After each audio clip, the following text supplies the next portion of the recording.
Conversa entre amigos ao sábado pelas 18 horas com António Marcial e Diamantino Teixeira.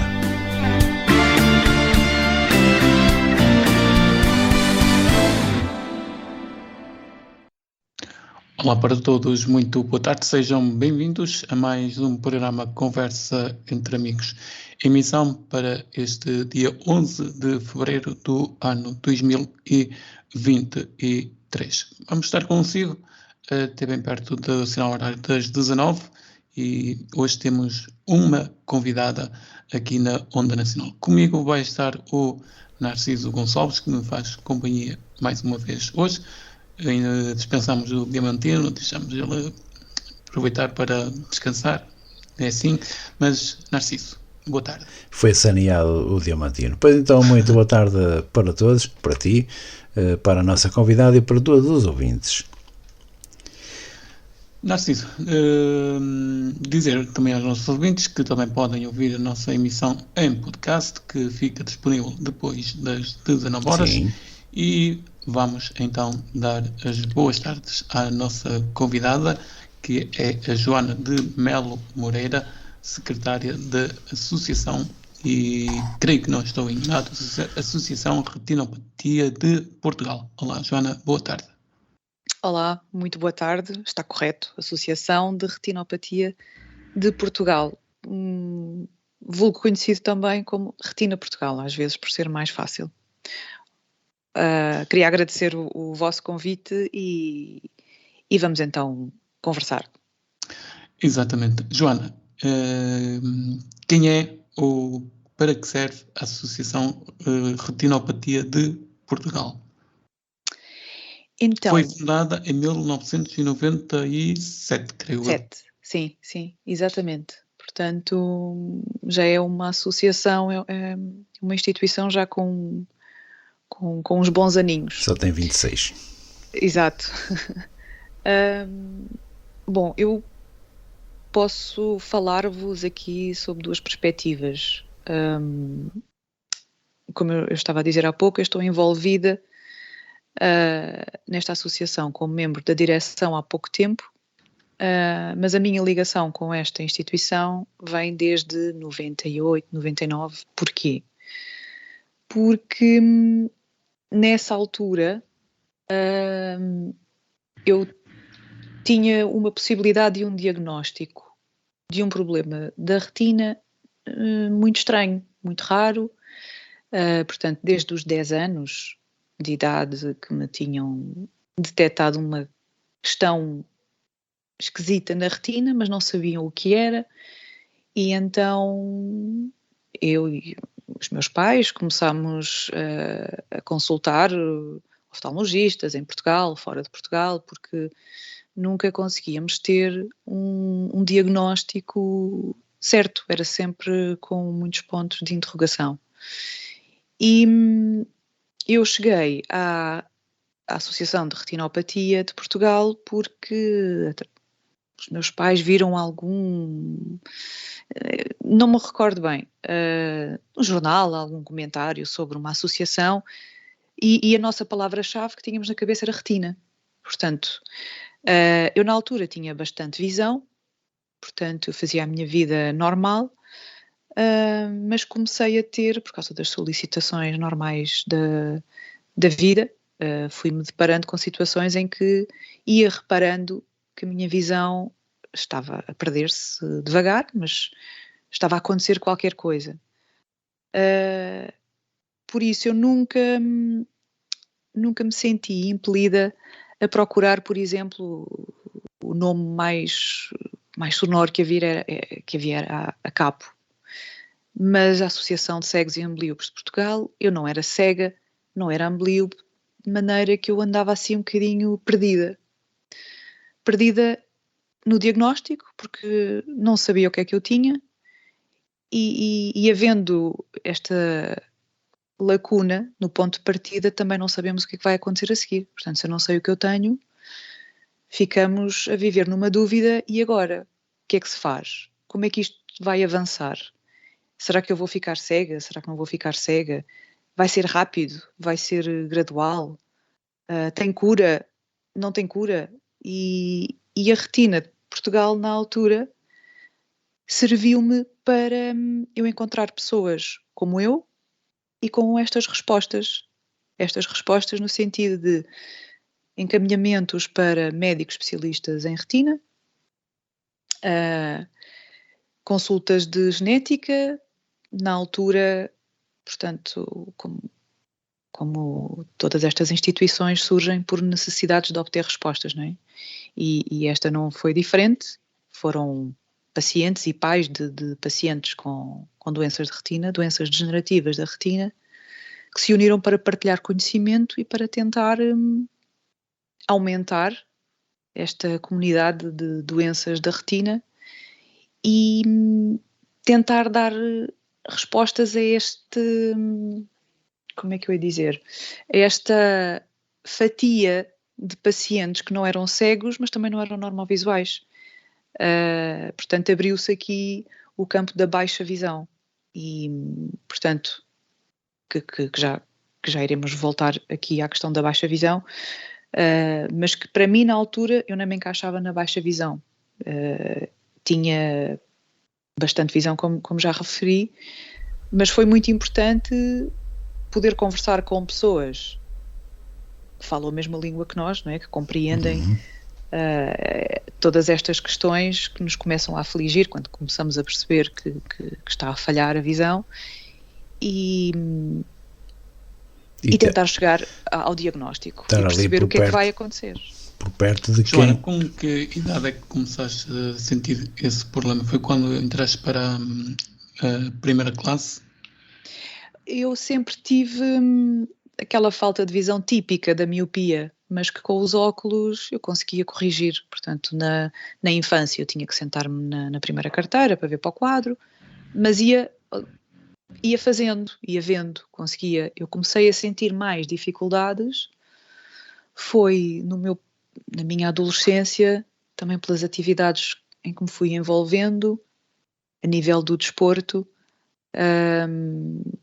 e nomeadamente nas artes marciais, e comecei a perceber que já não tinha, comecei a perder velocidade de reação, comecei a ser surpreendida de vez em quando assim com uns ataques que eu não vi de onde é que vinham, e pensei, espera aí que isto está aqui qualquer coisa diferente. Está aqui qualquer coisa que não está a correr bem. Não está a correr muito bem. E depois também comecei a sentir, eu mudei de escola, eu estava numa escola perto de casa que era recente, tinha sido uma construção recente, portanto os quadros das aulas eram novos, portanto era assim, o giz ficava bastante carregado nos quadros e eu conseguia ver bem, mesmo sentando-me, imagina, na segunda carteira, já usava lentes de contacto para a miopia, que me deu uma melhor qualidade de visão. Mas depois, quando mudei de escola, no secundário, já fui para uma escola muito antiga e os quadros eram muito antigos, muito gastos, e o giz ficava muito pouco marcado e então eu não via nada, de maneira nenhuma, para o quadro. Então foi uma mudança muito brusca, o facto de eu ter mudado de escola, e eu de repente pensei, eu piorei imenso, não é? Porque eu não estava a perceber o que é que estava a acontecer. Passar. Então eu na outra via para o quadro e aqui não vejo nada. Depois também tinha que me deslocar de autocarro, que esta era perto de casa, era ir a pé, não havia assim tantas dificuldades, mas depois, portanto, todos estes envolvimentos que a vida nos vai solicitando, que é normal, que significa que estamos a envolver-nos na vida, vamos nos deparando que, espera aí, que isto não é bem como estar num ambiente protegido, perto de casa, ou sair pouco de casa, em que está tudo controlado, coisas assim do dia-a-dia. Também notei muito, por exemplo, nós fazíamos os testes nas folhas de ponto, por acaso não sei como é que será hoje na escola, davam-nos os enunciados em papel, não é? Nós íamos à papelaria comprar as folhas de ponto para dar as respostas, e naquele ano tinha mudado, as folhas de ponto, em vez de serem brancas com linhas pretas, que para mim era ótimo, passaram a ser azuis, com linhas azuis esbatidas. Ui. E os cabeçalhos em laranja. Bem, para mim aquilo foi péssimo. Era só uma folha, não é? Sem linhas. Exato. E eu então comecei a deparar-me com estas situações que, bom, eu realmente tenho uma questão mais grave do que eu pensava, de visão, e encontrei um respaldo importante na retina, na Associação de Retinopatia de Portugal. Partilhar estas coisas com as outras pessoas e dizer, exato, a mim acontece-me o mesmo também.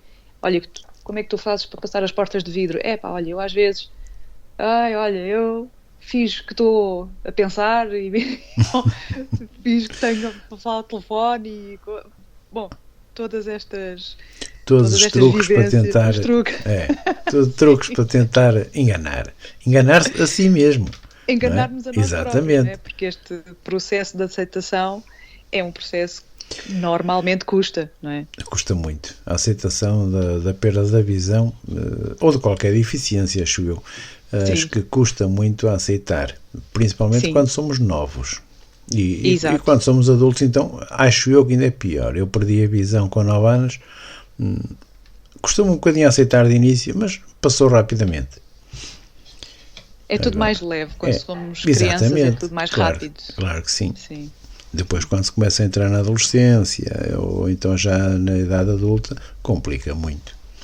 Pois, a adolescência por si só é uma fase difícil da vida, muito difícil.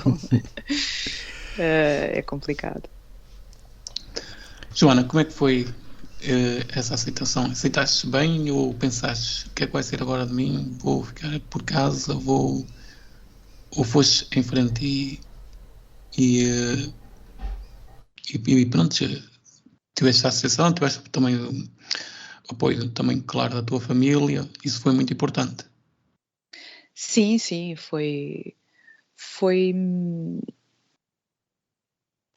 no meu percurso. O que eu senti que foi decisivo foi ter encontrado pessoas que me entendessem, não é? Que sofressem da mesma doença. Não é fácil encontrar, não é? Não é. E na altura, imaginem, há 20 anos não havia estas facilidades todas da internet e dos WhatsApps e grupos e, portanto, era muito mais difícil chegarmos às pessoas e as pessoas encontrarem-se. Todo o tipo de informação demorava muito mais tempo a chegar.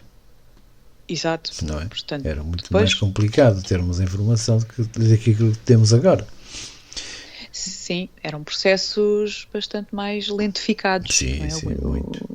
O encontro e estarmos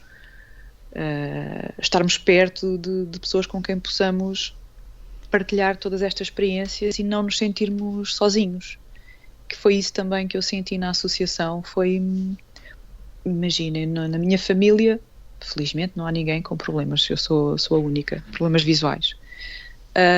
Por mais que nós tentemos e partilhemos as nossas vivências e as nossas perspectivas e olha, a pessoas que têm visão é sempre diferente estar a falar com uma pessoa que vê e estar a falar com uma pessoa que não vê. Naturalmente é fluido, naturalmente as coisas acontecem, não é? E é muito importante, sendo nós pessoas, seres humanos naturalmente sociais, é muito importante nós sentirmos aquela noção de igualdade, de pertença, que estamos todos no mesmo patamar, não é? Que nas nossas vivências do dia-a-dia, eu na escola, ao longo de todo o meu percurso de vida, nunca tive contacto nas escolas e as atividades que eu tinha com pessoas com falta de visão, portanto eu sempre me senti diferente, não é? E toda essa partilha com as pessoas que encontrei na Retinopatia de Portugal foi decisivo para mim, para este processo de aceitação, não é? De pensar, não estou sozinha, não estou sozinha, não é? E não tenho culpa. Claro. porque às vezes parece que sentimos-nos culpados daquilo que nos aconteceu, mas queremos não é atribuir, assim. exato, queremos Mas não é atribuir assim. uma responsabilidade, assim, ok, isto aconteceu-me é porque eu mereço, não é?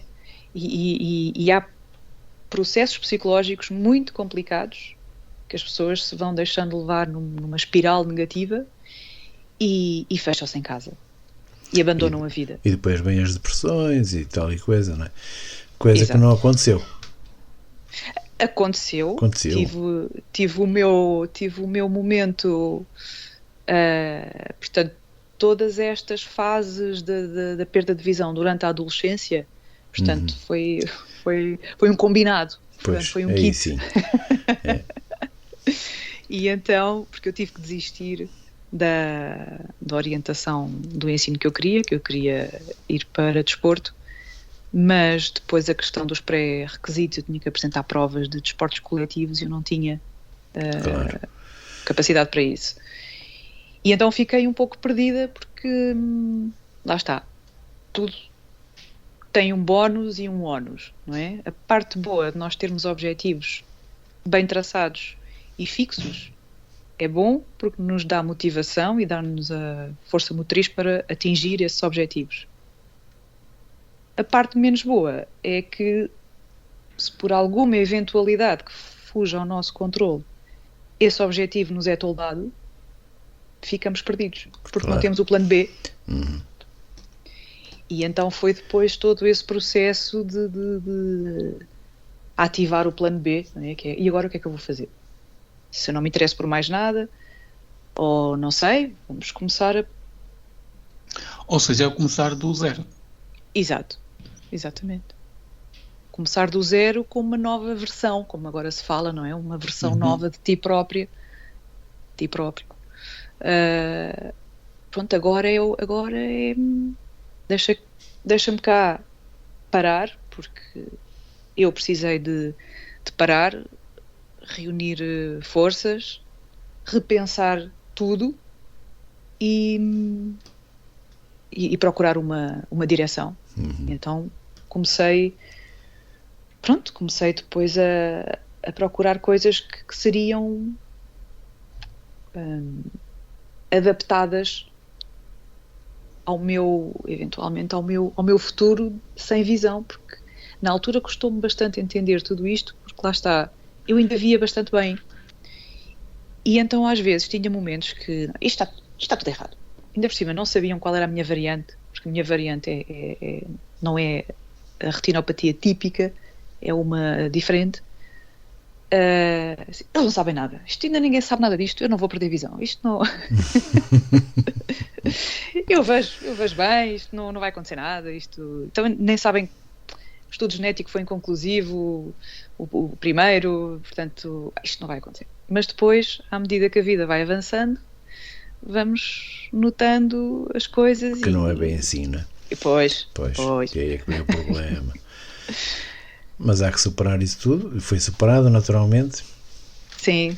Felizmente foi a Associação de Retinopatia teve um papel muito importante neste meu processo de aceitação e de reabilitação, digamos assim.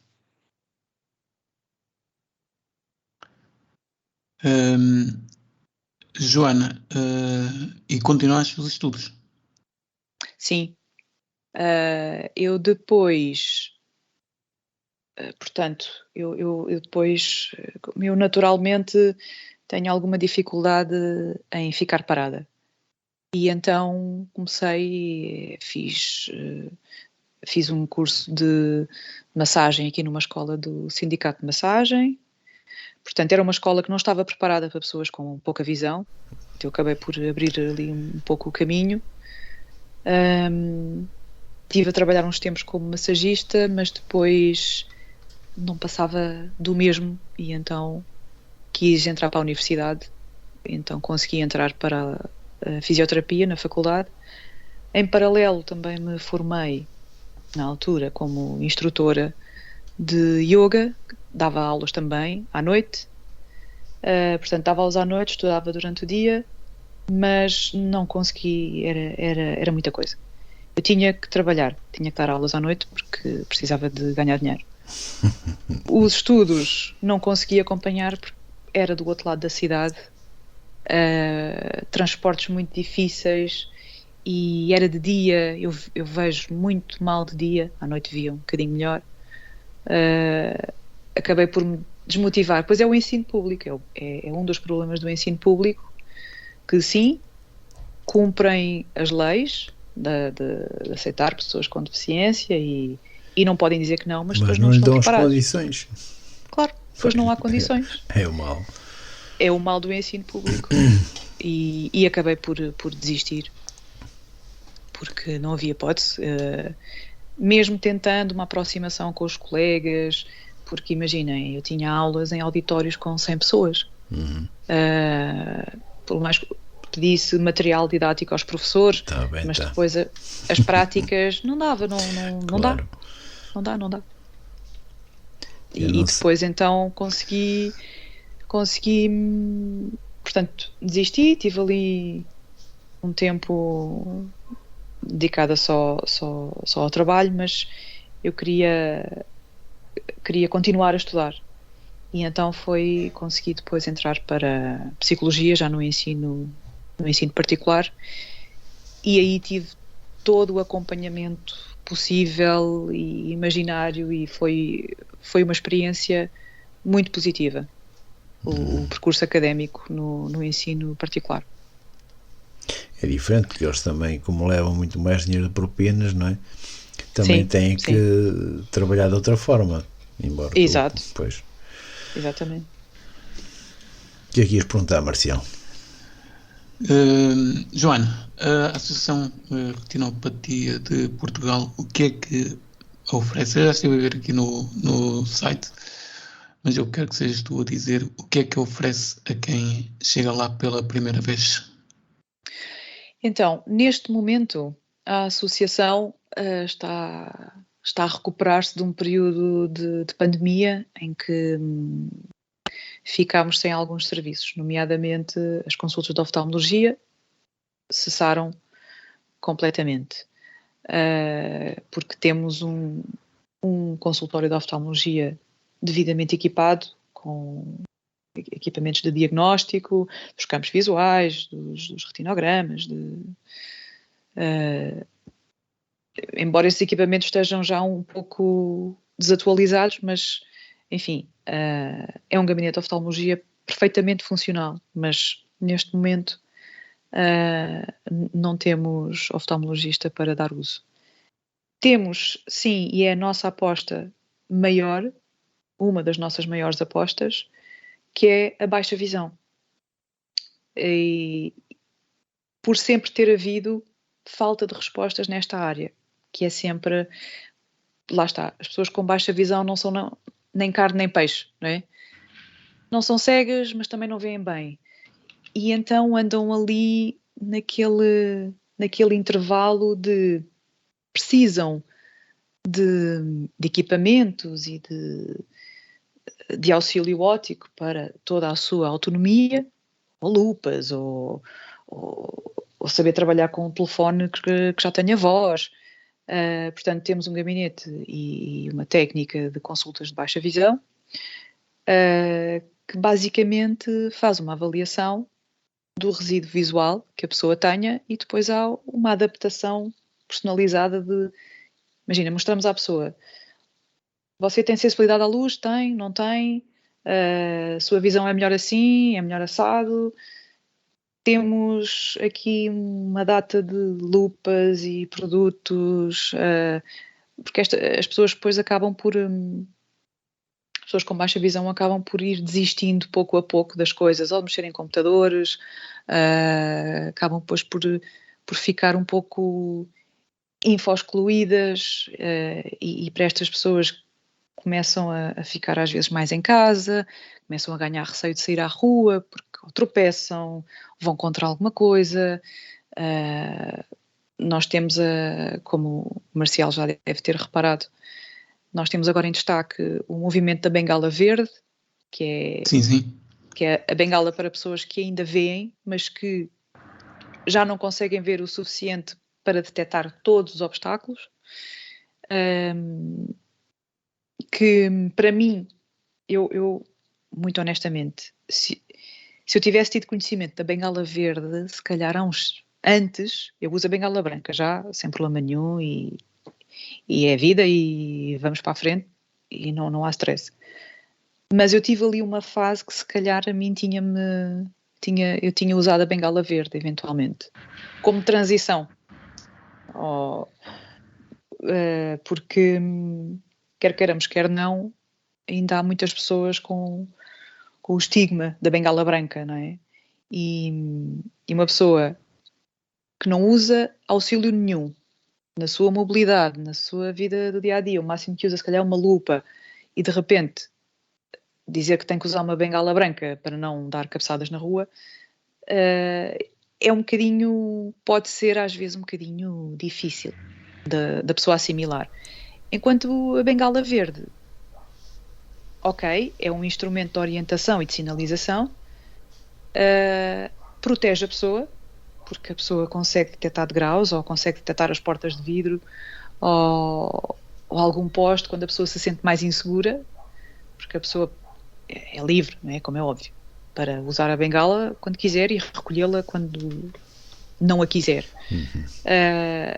Mas essencialmente a bengala verde é para dar proteção às pessoas, porque a baixa visão o problema da baixa visão é que não é fixa. As pessoas passam do momento de não ver nada para o momento de ver quase tudo. Assim, basta estar na rua e entrar num restaurante, por exemplo. Na rua, a pessoa está a ver tudo. Entra no restaurante, não vê nada. Mas também há a situação contrária, não é? Exatamente. Que se vê melhor no escuro, nos sítios com menos luz, do que na rua. Exato, era o meu caso. Eu, durante o dia, sempre óculos muito escuros. Para tentar proteger do sol. Exato. Uma hipersensibilidade à luz gigante. E em ambientes com menos luz, era onde eu me sentia confortável e dá para ver melhor. Sim, tinha visão periférica, não tinha visão central. Visão periférica permitia-me deslocar-me com confiança, desviar-me de obstáculos. Claro. Mas durante o dia não via nada, era tudo branco. Cada caso é um caso. São casos diferentes, da retina não é igual para toda a gente. Sim. Por isso, continuando ainda a resposta sobre os serviços da associação, o que é que nós também tentamos incentivar aos nossos associados? É autonomia sobre vários aspectos. Autonomia no dia-a-dia, autonomia nas funções diárias e autonomia também para estimular sair de casa. Autonomia para visitas culturais, autonomia para convívios, para conhecer zonas do país. Portanto, neste momento, a nossa grande aposta também é na parte social e estimular as pessoas a estarem juntas e saírem de casa. Isso é um grande passo para que não hajam grandes problemas na aceitação e para se integrar com todos, não é? Porque exato, para as pessoas não se isolarem. E não estando isoladas, conseguem chegar a tudo, quer ao emprego, quer a passear. Sim, nós também, portanto, tentamos sempre fazer a cada pessoa que chega até nós uma consulta geral, Também temos a nossa psicóloga que depois também faz o encaminhamento e acompanhamento das situações, porque há situações que as pessoas não aderem e não querem sair de casa e não saem de casa e estão com um espírito muito derrotista. E então nós temos que fazer algum acompanhamento dessas pessoas para saber como é que estão, se estão a ser acompanhadas, estão a ir ao médico. Portanto, temos toda essa parte de encaminhamentos e também da parte da integração social, dar informação sobre as coisas que existem, sobre os apoios sociais, como requerer, se as pessoas têm os atestados, todos os passos burocráticos para a pessoa se integrar na sociedade. Joana, eu sei que tu não és médica, não és oftalmologista, mas vocês devem falar na direção da associação. Como é que está a visão dos portugueses, até com as novas, estas tecnologias, computadores, pessoas que passam praticamente de manhã à noite nos computadores, as crianças agora que entram já na escola e já vão com o vício dos telemóveis e chegam a casa, pegam no telemóvel, ao fim de semana passam o dia agarrados ao telemóvel ou então à televisão. Como é que está a visão dos portugueses? Se é que nos podes dizer alguma coisa.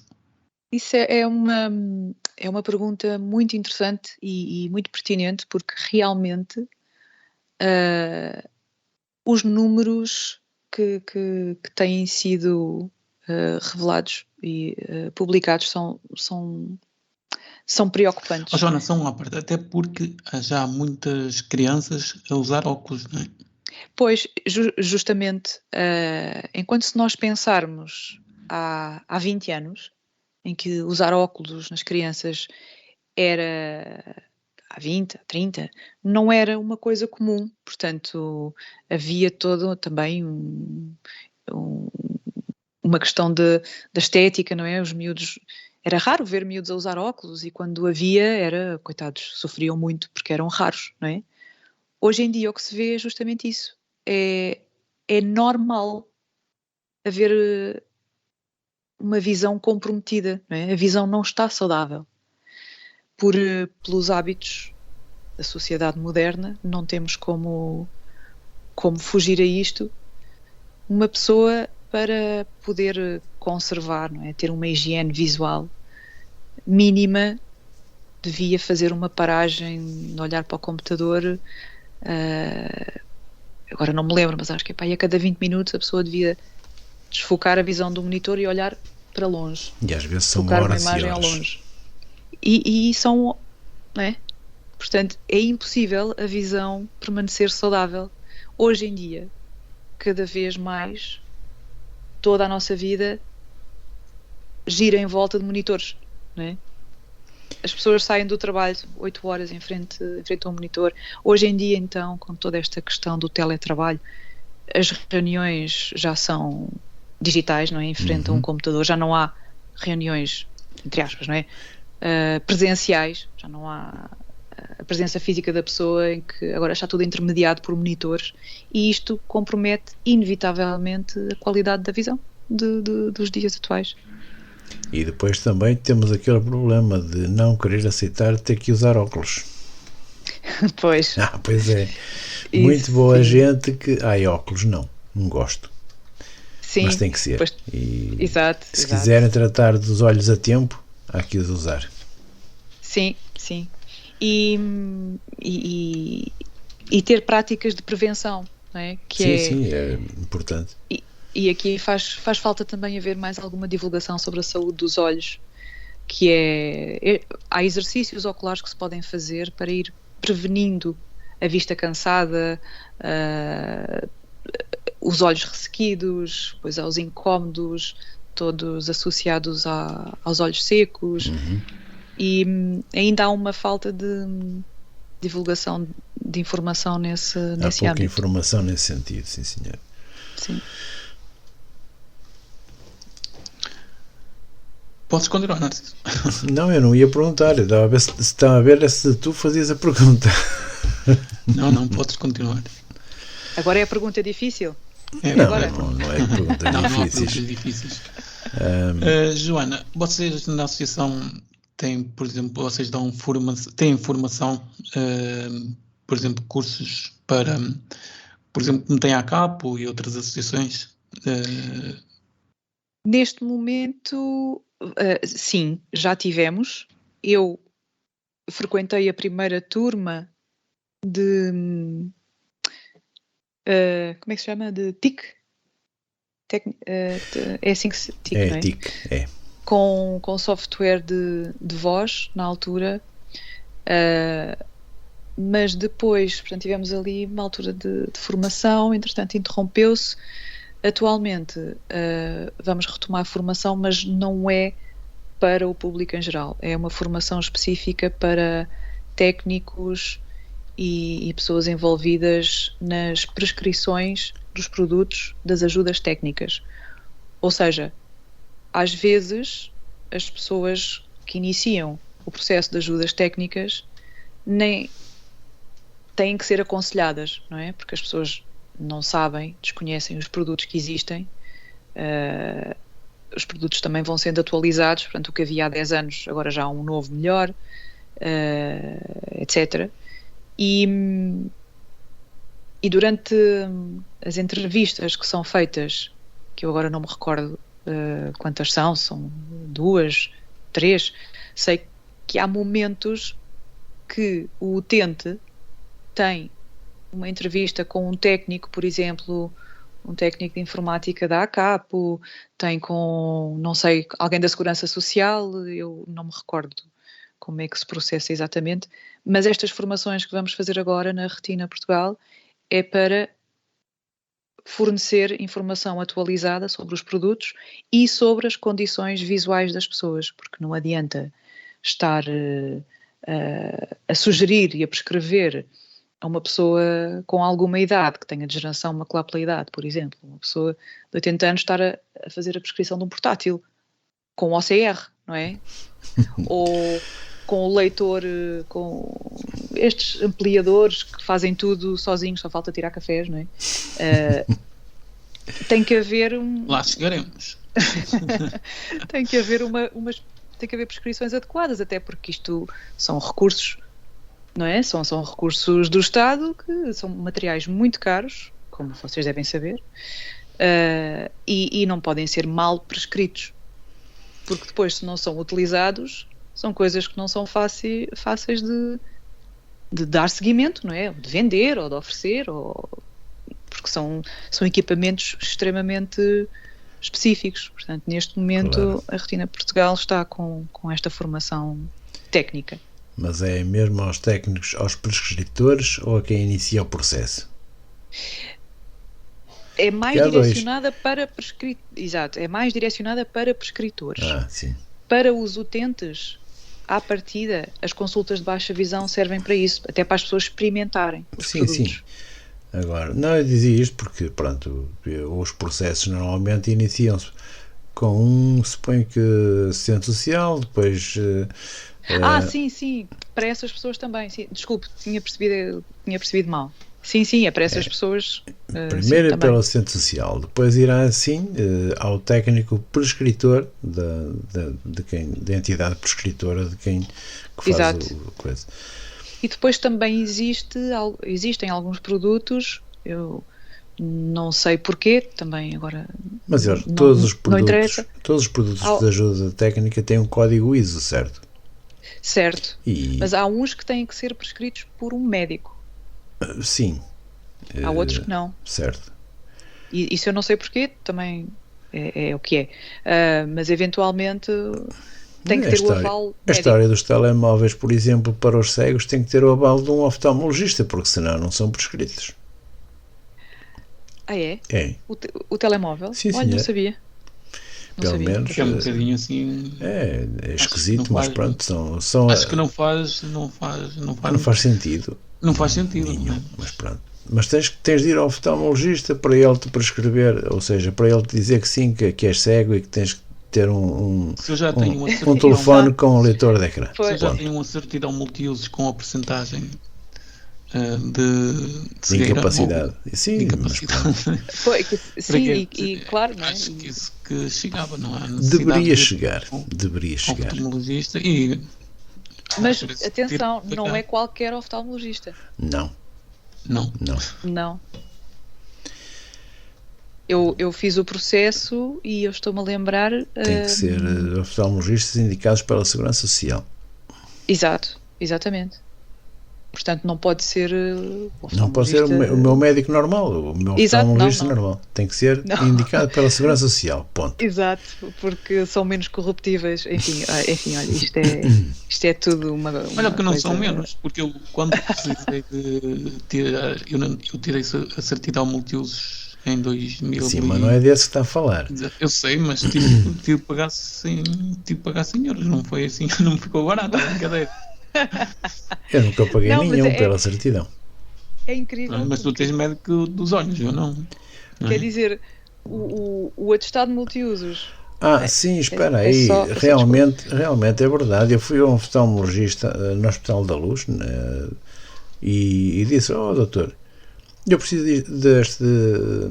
deste certificado seu. Dizer: não tem problema nenhum. O que é que queres que ponha? Isto. E ele assinou. Sim, quanto é, doutor? Vai-te embora. E eles queriam me levar 100 paus na Clipova. Na altura que era Clipova. Eu tive que pagar 100 euros para ter a certidão, para ter o relatório para a certidão multiusos. Pois, tem que se levar um relatório médico. E ao primeiro dizia um relatório da médica de família da... E eu chegava... Pronto, cheguei à médica da família, pediu o relatório e disse: não, tem que ser um oftalmologista. Exato. Depois é que então a junta médica, com 3 médicos, é que ainda, e que às vezes nem percebem nada do que é que está ali nos exames, mas pronto, são 3 e lá nos concedem então o nosso atestado de incapacidade. Que é só olhar para a tabela e dizer: este gajo tem X% de incapacidade e está feito. Está feito, pronto. É só mesmo, é o resultado da tabela mesmo. Sim. E infelizmente é vitalício, não é? Os que são, sim, mas na multiusos não diz que é vitalício. Nem definitivo. Nos casos que são vitalícios... Deveria dizer, mas na altura dizia. Na minha não tem e continua a não dizer. E há certas coisas que queremos utilizar com a certidão. Por exemplo, na compra de um carro. Eu nunca utilizei, mas quem comprar um carro tem que ter a certidão atualizada há menos de 5 anos. Uhum. Se já tiver mais tempo, tem que tirar uma de novo. E porquê? Exato. Porque não diz que é vitalício.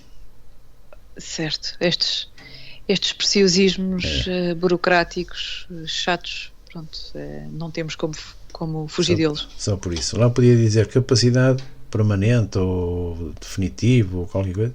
Chegava. Pois, não, sim. Não diz isso. Tem que se tirar. E tem que se ir pagando conforme as coisas for. E esperar o tempo que tiver que se esperar. Não, é que há sítios que são 2-3 anos de espera. Sim. Aquilo entra nas listas de espera e pronto. E a vida das pessoas fica pendurada. Fica pendente ali à espera que se decidam passar o atestado. Sim. Joana, quantos associados tem a associação? Neste momento, a ideia que eu tenho anda à volta dos 2.000. Já não é mau. Entre afetados e familiares e amigos. E são todos pagantes, ao menos? Não, mas pagam, alguns pagam. Sim, mas não. Eu estava a achar muito. Mas vocês também dão apoio às famílias, por exemplo, quando uma criança ou um jovem se depara com um problema desses, a família também se sente afetada. Também, às vezes também precisa de apoio. Claro que sim. E as escolas também. Muitas vezes a nossa técnica vai às escolas dessa criança, por exemplo, vai falar com os professores, vamos também informar sobre... imagina, os meninos às vezes precisam de materiais ampliados ou livros adaptados ou em braille ou assim. As próprias escolas às vezes nem sabem que podem pedir esses materiais e então temos essa preocupação também de fazer o máximo de acompanhamento à pessoa e aos familiares também, claro. A associação só existe em Lisboa, não tem delegação na zona do Porto, Coimbra? Não. Estamos só aqui em Lisboa, na Avenida de Ceuta. Ali é uma zona em que na altura a Câmara atribuiu alguns espaços para associações, portanto temos ali uma zona, somos uma data de associações ali vizinhas. Que não se dê mal, ao menos. Não, isso não. Como é que se financia a associação? A associação financia-se... Tendo alguns sócios, mas não pagantes, onde é que vão buscar dinheiro? Pois, temos que procurar por nós, não é? Temos que nos autofinanciar. Ou seja, não tem financiamento por parte do governo estatal. Temos um financiamento por parte do Estado que se chama Apoio ao Funcionamento. Isto quer dizer o quê? Através do Instituto Nacional de Reabilitação. Isto quer dizer que temos apoio nas contas da casa, portanto, e nos renda, água, luz, e o resto temos nós que procurar. Portanto, e a Câmara de Lisboa? Não, a Câmara de Lisboa não tem dinheiro. Não tem dinheiro? Então, com a pandemia, então... Não tem dinheiro para as associações, não é? Para algumas associações. Sim, para algumas. Já se sabe que o dinheiro é sempre um problema. Portanto... Ou seja, Joana, desculpa, a Câmara de Lisboa tem 5 milhões para fazer um palco para as Jornadas Mundiais da Juventude e não tem dinheiro para uma associação. Está, pois. Assim, não é? Não funciona muito difícil. Muito difícil. O problema é entrar, é chegar lá dentro e falar com as pessoas certas, porque as câmaras têm, eu digo isto que eu trabalho numa, as câmaras têm subsídios para muitas associações, principalmente para as desportivas. Se há para essas, há para as outras todas, e a nossa tem dado, aliás, o Domingos Silva disse aqui que a de Barcelos tem contribuído todos os anos para a Associação dos Cegos, Associação de, como é que é? Apoio dos Cegos de Braga, acho que é assim uma coisa qualquer. Tem dado para eles, tem dado para a CAPO e tem dado para as associações do Conselho, para elas todas. Ou se não é para todas aquelas que pedem. Pois, nós pertencemos a um grupo de trabalho da Câmara Municipal de Lisboa que, portanto, fazemos parte desse grupo que está dentro do pelouro das questões sociais e social e assim. Exato. Portanto, nós anualmente vamos às reuniões que acontecem sempre depois da aprovação do Orçamento de Estado e vamos à reunião que há na Câmara. Portanto, a última que eu estive presente éramos, da zona de Lisboa, éramos 23 associações. Só? Basicamente... Devem ter muito mais de 20... Sim, é? Mas é que há umas que cansaram-se de pedir, não é? Então, tá bem, pois. Já desistiram. Agora, são 23 associações que se representam ali, que apresentam as dificuldades e que apresentam as necessidades e realmente depois não conseguimos obter grandes apoios. Não é? Joana, sabes ou tens noção de qual é o orçamento que vocês têm anualmente? Porque a associação tem despesas. Não fiz o trabalho de casa, não sei responder a isso. Deve ter um orçamento. Pois, claro que sim, e está lá no relatório de contas. É obrigatório. Honestamente, não trago esses números comigo.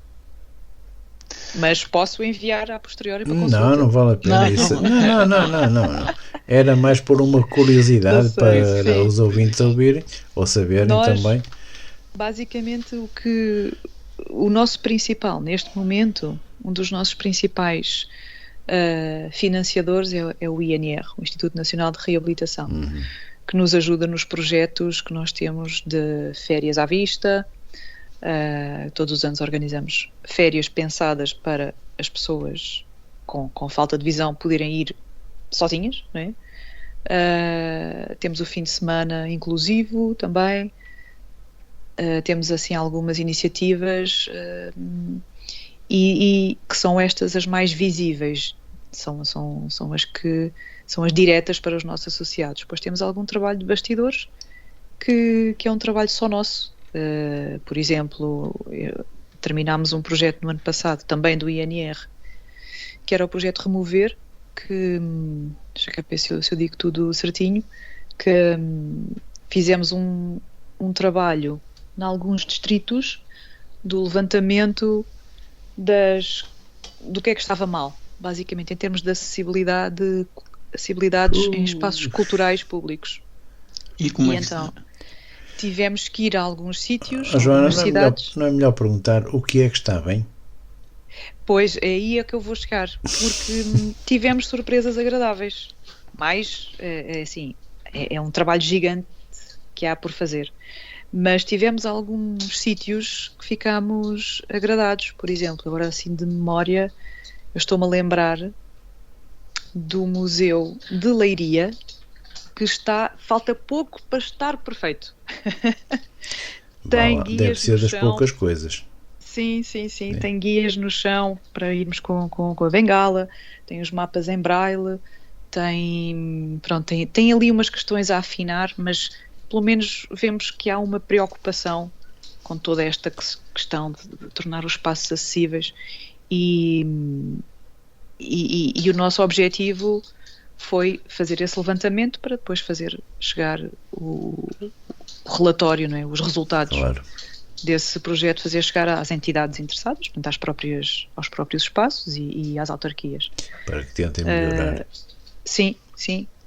Eu sei que agora nós vamos ter, em breve, ali na Câmara de Lisboa, vai haver uns semáforos que vão servir de teste, eventualmente, para se pensar numa implementação em massa, no futuro. Mas imagina, isto foi uma coisa que nós já iniciámos há anos. E só agora é que se está a ver resultados. Há tantos anos que já nem se lembra quando é que foi que fizemos isto. Por isso, acaba também por estar um bocadinho na moda, não é? Toda esta questão da inclusão e das acessibilidades e por um lado ainda bem, não é? Mas o objetivo é que isto deixe de ser moda e passe a ser norma. Isso era que era Joana, importante. achas que ainda falta muito? Claro, Marcelo, não falta muito nem pouco, só faltam 5 minutos. A nível da acessibilidade, por exemplo, das cidades, tanto Porto, Lisboa, mas claro, neste caso vou-te perguntar por Lisboa, no sítio onde estás inserida, acho eu que não estou enganado, ainda há muito, mas muito trabalho por fazer, não é? Há tanto, há imenso, há bastante. Eu, por exemplo, eu vivo aqui no Concelho de Oeiras e aqui na minha zona faz falta tudo. Não há sinais sonoros, não há guias no chão, não há piso tátil, não há nada, pronto. E é só obstáculos em todo o lado, é postos no meio do caminho e pilaretes e pronto. Imaginem um cenário, o passeio todo irregular, passeios estreitos, bom. E eu contactei a Câmara de Oeiras, falei com lá uma técnica de ação social para pensar-se num projeto de acessibilidade, melhorar as acessibilidades aqui no concelho, e eu eu compreendo que as pessoas desconheçam, não é? E as pessoas não têm a culpa do desconhecimento. O que é chato e o que incomoda é as pessoas depois não quererem saber. E o que eu ouvi foi, mas aqui no Concelho de Oeiras não temos números, não há muitas pessoas cegas. Pois esse é o grande problema, não é? Há poucas, não se faz. Pois, mas é que não são assim tão poucas. Não são tão poucas como isso, certeza. Vamos então consultar números, porque onde são passados os atestados multiusos, estão lá. Está lá. Portanto, é cruzar dados. Por isso há muito que fazer, Marcial. Muito mesmo, como sempre, não é? Quais são os próximos projetos que a Associação gostaria de ver realizados? Nós gostávamos muito de ver resultados do projeto que fizemos no ano passado, de tornar espaços públicos acessíveis, ter a cultura acessível, as pessoas poderem ir a teatros, a espetáculos com audiodescrição, portanto, poderem ter acesso, as pessoas com baixa visão ou com cegueira, poderem ter acesso todas as vertentes sociais, não é? O lazer, a cultura, o turismo, portanto, o que nós gostaríamos de ver era resultados do que temos estado a fazer. Esperemos que se realizem, não é? E nós estamos, Narciso, estamos praticamente no fim, está a pouco mais de um minuto.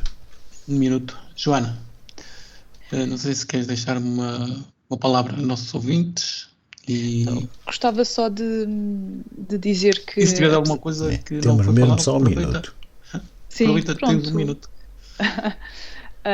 Apesar da nossa associação chamar-se Retina Portugal, quer dizer, nós não fazemos qualquer tipo de distinção, não fazemos atendimentos a pessoas com glaucoma, não é nada disso. Portanto, este nome foi apenas um nome inicial da associação, mas, quer dizer, nós estamos abertos a toda a gente e pronto, quem quiser mais contactos, estamos no Facebook e procurem-nos Associação Retina Portugal ou Associação de Retinopatia de Portugal. E é isto. Narciso, vamos então às despedidas. Prometemos voltar no próximo sábado com mais um convidado. Já sabem que pode ouvir a nossa emissão em podcast, vai ficar disponível depois das 19 horas e também, se quiser participar, envie um mail para ondanacionalradio@gmail.com.